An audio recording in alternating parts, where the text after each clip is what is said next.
बिस्मिल्लाहिर्रहमानिर्रहीम।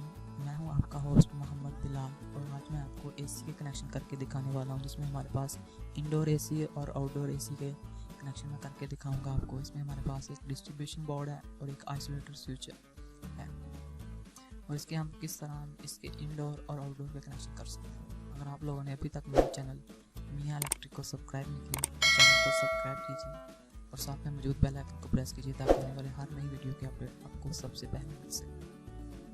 अगर ये वीडियो आपको अच्छी लगी तो इस वीडियो को लाइक कीजिए और अपने दोस्तों के साथ शेयर कीजिए और इस वीडियो के मतलब जो भी आपकी राय है उसको आप कमेंट बॉक्स में ज़रूर कमेंट करके बताएं।